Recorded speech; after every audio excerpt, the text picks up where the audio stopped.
Mansion, apartment. Shack, house. Yes! Yeah.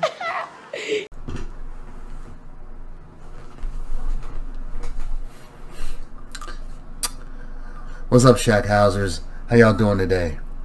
Hope y'all having a good week today. I hope you're having a good day today. Hope y'all have been having a good week so far. Yeah, it's cold as hell outside today, just like it was last week, but no matter. We had Hawkeye this week, folks. Hawkeye. Partners. Am I right? That was the title of the episode this week.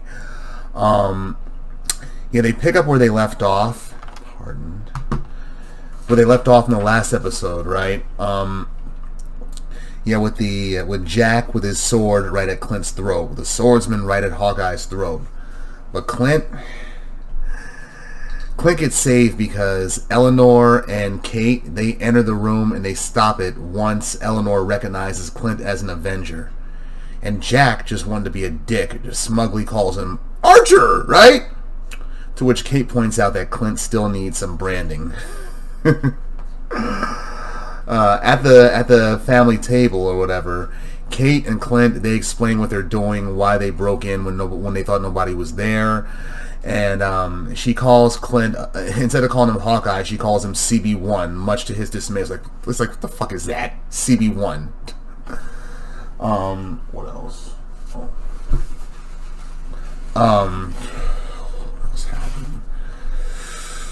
What's happened? Eleanor wants to know why Kate logged into her security account, and Clint, his eye catches a sword that's just laying in the background during the conversation, right?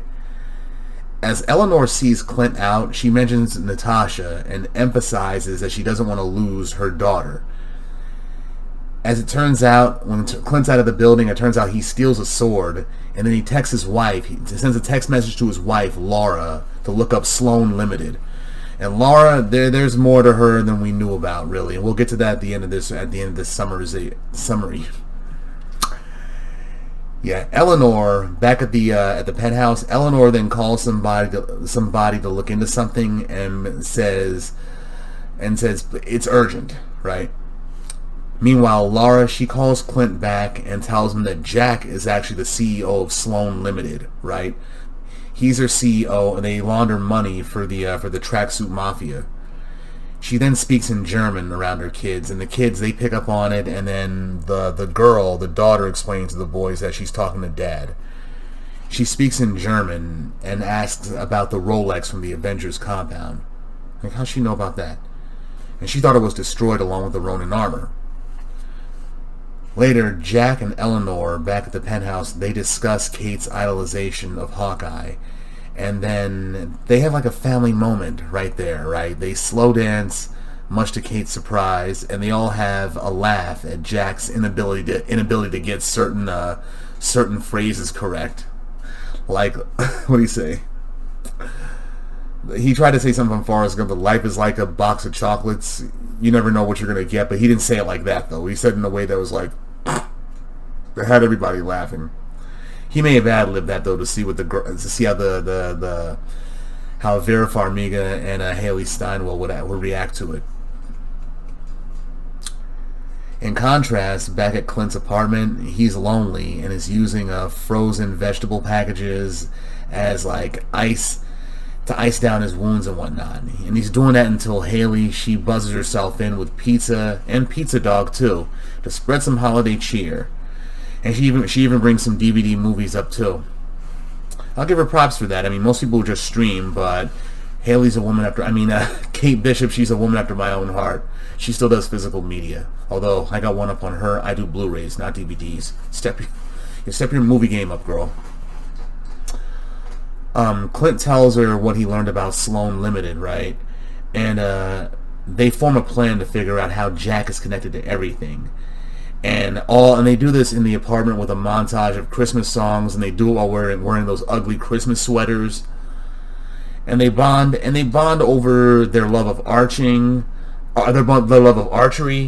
And he even shows Kate how he's proficient in using a coin to turn off a TV or knock somebody unconscious. He teaches her that trick. Yeah, this makes me wish Bullseye was up on here too, because he's an expert with accuracy as well. He can turn anything into a projectile and do it and hurl it with incredible accuracy that puts them to shame.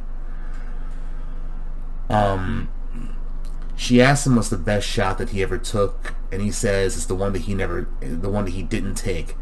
She presses him for it. He says it's not a good story, but it pertains to Natasha. I think it pertains to how he first met her, right? How he's supposed to kill her, but didn't bother to kill her, and how it led to a great friendship. And she learns that he lost his entire family during the blip, and that becoming the Ronin, and that he was the Ronin, and becoming the Ronin was his way of dealing with it. He said that his time as the Ronin is tied to his family, so he can't leave until he fixes his whole mess regarding the tracksuit mafia. When he's alone, though, when Kate leaves the room, he has several haunting flashbacks to what he did as the Ronin, his time as a S.H.I.E.L.D. agent, and during when Natasha sacrificed herself to get the Soul Stone.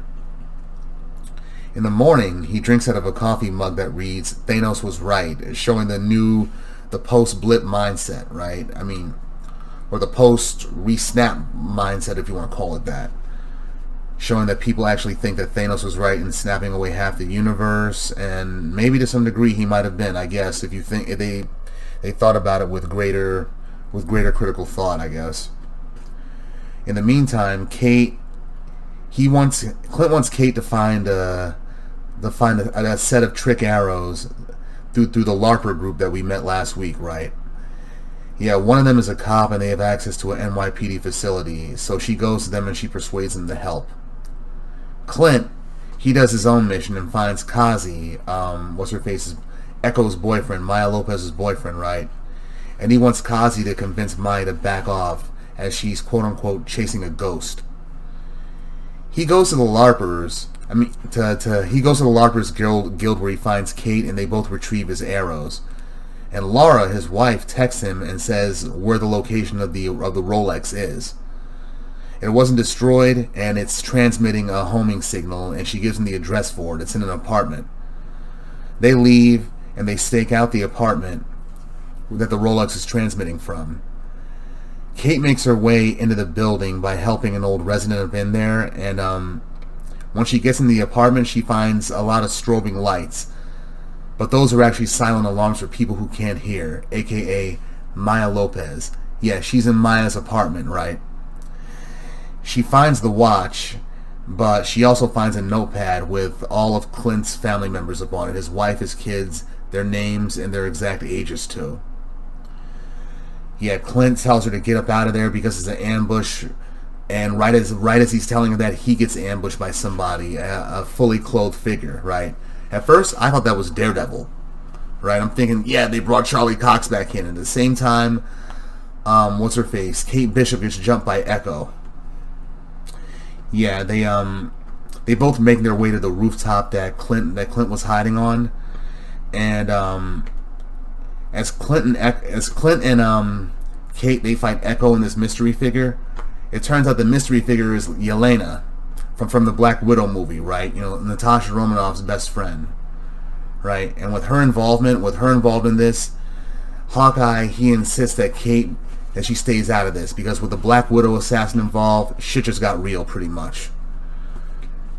Again, this was a short episode just like the last one, and I think they're intentionally doing that as well too. And they say the last two episodes are going to be longer. It's like, okay, good.